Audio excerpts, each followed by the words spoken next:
जय हिंद प्यारे दोस्तों, सभी को वंदे मातरम। आई होप के सभी बहुत अच्छे होंगे। बहुत कम समय में आज हम जानेंगे कि शॉर्ट हैंड के जो व्यंजन होते हैं उन पर मात्रा कैसे लगाई जाती है। और केवल यही नहीं जानेंगे कि मात्रा कैसे लगाई जाती है, साथ ही उसे ये भी जानेंगे कि उसे पढ़ते कैसे हैं, उसका उच्चारण कैसे होता है। बिना देरी करे मैं आपको समझाना शुरू करता हूं। देखिए, जैसे एक शब्द लिखा है मैंने, काका, एक वर्ड है। तो काका को हम शॉर्ट हैंड में कैसे लिखेंगे, इसमें दो चीजें हैं। एक तो है कै और एक है आ। अब ये कै क्या है? ये एक व्यंजन है। ये क्या है जी? व्यंजन। और आ क्या हो गई इसमें? ये हो गई मात्रा।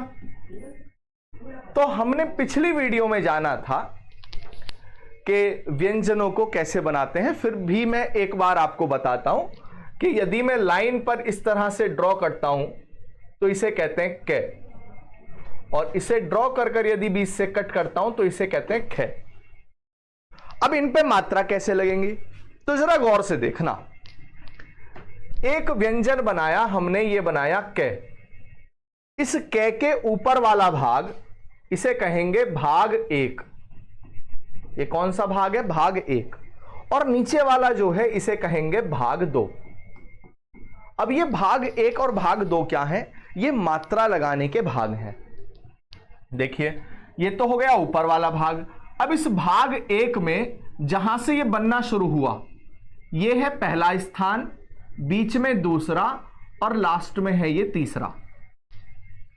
एक व्यंजन में ऊपर वाले भाग में 3 स्थान हो गए। सेम ऐसे ही नीचे वाले में है। भाग 2 में पहला स्थान, दूसरा स्थान और तीसरा स्थान। इन स्थानों का होगा क्या?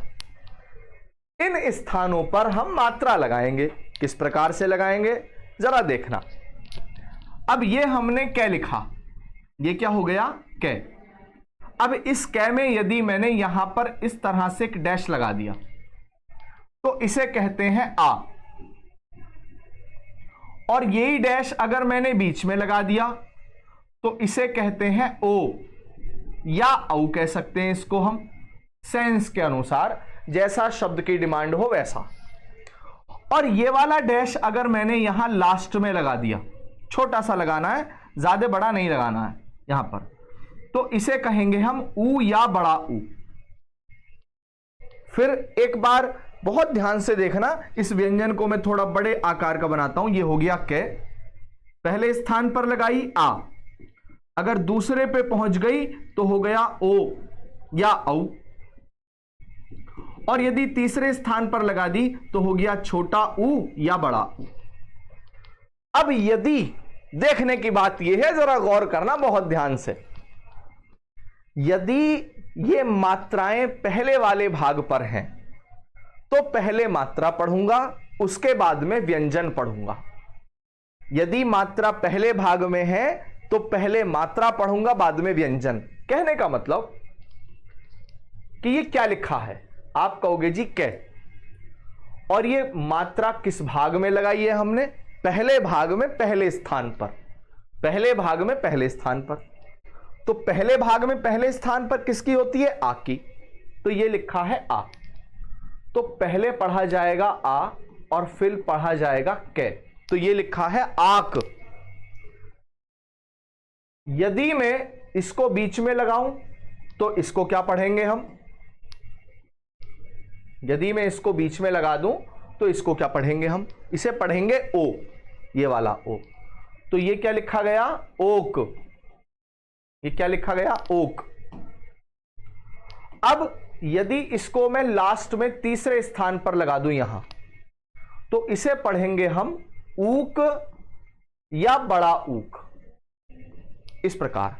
लेकिन यदि यही मात्रा थोड़ी सी नीचे लगा दी जाए, किस प्रकार? कुछ इस प्रकार से, जरा गौर कीजिए। यह हो गया, पहले पढ़ेंगे कै और फिर पढ़ेंगे आ। अगर मात्रा नीचे वाले यानी कि दूसरे भाग में है तो पहले व्यंजन पढ़ा जाएगा, बाद में पढ़ा जाएगा स्वर, उसकी मात्रा। ये क्या हुआ? इसे पढ़ेंगे को, या कौ भी कह सकते हैं, जैसे शब्द की डिमांड होगी। और यदि मैंने इसे लास्ट में लगा दिया तो ये हो गया कु या कु। अब इसी प्रकार से पूरी वर्णमाला पे मात्राओं को लगाते हैं। एक चीज और सिखानी है। अब आप सोच रहे होंगे यदि व्यंजन दूसरा हो तो किस प्रकार से करा जाएगा। देखिए जरा, यह होता है ख, इसे कहते हैं ख। अब यदि मैंने यहां पर ख लिखने के बाद में ऐसे डैश लगाया तो ये हो गया ख और आ, खा। ये क्या हुआ, खो या खो भी कह सकते हैं। और ये क्या हुआ, खू। लेकिन यदि यही मात्रा पहले भाग में होंगी तो पहले पढ़ा जाएगा आ और फिर पढ़ा जाएगा ख। इस प्रकार से च पर और सीखते हैं। एक बार च पर जानना, देखिए ये हो गया च, छ, जे और झे। लाइन पर कुछ इस प्रकार से ये बनाए जाते हैं। हाल तो पेंसिल से बनाना एक बार में डार्क मुमकिन है, लेकिन मैं इस पे कितना ही प्रेशर देके बनाऊं, जितना इसका फॉन्ट साइज है उतना ही बनेगा। हाल तो इसके फॉन्ट को बदलना पड़ता है तब ये चेंज होता है। तो इसलिए मुझे यहां क्या करना पड़ेगा, इसको मैं यहां से डैश ला के कट करता हूं और इसे मैं दोबारा से डार्क करता हूं। हमने पिछली वीडियो में सीखा था ना कि च बनाते हैं 60 डिग्री पर। ये कितने डिग्री हो गई, ये 60 डिग्री है। तो ये च, छ, जे, झे।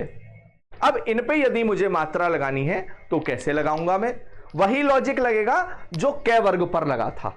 किस प्रकार से, ये हो गया आपका च। थोड़ा बड़ा बनाते हैं आपको समझाने के लिए। ये च का पहला भाग है और ये दूसरा भाग है, ठीक। च बनना कहां से शुरू हुआ, ऊपर से, और नीचे की ओर बना। तो जहां से बनना शुरू हुआ वहां पहला स्थान, बीच में दूसरा स्थान, ये स्थान हो गया आपका पहला, ये स्थान हो गया दूसरा, और ये स्थान हो गया नीचे आपका तीसरा स्थान। सेम कंडीशन इधर है, पहला स्थान, दूसरा स्थान और तीसरा स्थान। ये स्थान काय के हैं, मात्राओं के स्थान है। देखिए जरा, ये हो गया आपका च, और च पे यहां पर कौन से भाग में मात्रा है, पहले भाग में, और कौन से स्थान पर, पहले स्थान पर। तो किसकी आवाज देगी, ये देगी आ की आवाज। अगर ये बीच में लगा है तो किसकी आवाज देगी, ओ की या औ की। और अगर लास्ट में लगा है तो ऊ या बड़े ऊ की। ऐसे ही इस प्रकार ये आ की आवाज, ये ओ की आवाज या औ की आवाज, और ये छोटा ऊ या बड़े ऊ की आवाज। अगर मैं आपसे कहूं कुछ लिखे दिखाओ तो आप क्या लिख सकते हो। देखिए, अगर मुझे लिखना है आज, अगर मुझे लिखना है आज, अगर मुझे लिखना है चा, अगर मुझे लिखना है जा, चा चा, का चा, तो किस प्रकार से लिखेंगे, जरा गौर से देखना। ये पहले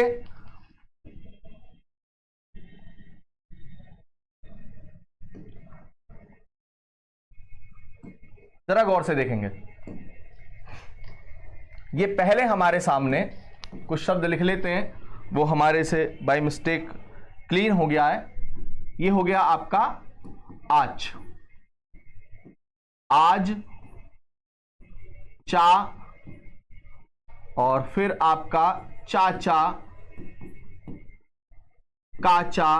बहुत सारे शब्द लिखे जा सकते हैं, प्रैक्टिस करने के लिए कुछ भी पॉसिबल है। तो आज में या आज में जैसे पहले क्या है, आ है। तो अगर पहले मात्रा होती है तो पहले भाग में लगाते हैं। ये हो गया आ और ये हो गया चा, ये हो गया आज। लेकिन अगर च के बाद में ये आ है तो किस में जाएगी, दूसरे भाग में, च और आ, चा। चाचा होगा तो च आ और च आ, चाचा। काचा कैसे लिखेंगे, के आ, च आ, काचा। आज कैसे लिखा जाएगा, आ की मात्रा शुरू में है और ये हो गया चे, छे, जे। थोड़ा डार्क बना देंगे, ये हो गया आपका आज। इस प्रकार से हम बहुत सारी चीज़ों को सीख सकते हैं। बने रहिए, वीडियो बहुत लेंदी ना हो जाए, इसलिए हम इसके 3 से 4 भाग बनाएंगे। अपना बहुत बहुत ख्याल रखिए। जय हिंद, वंदे मातरम।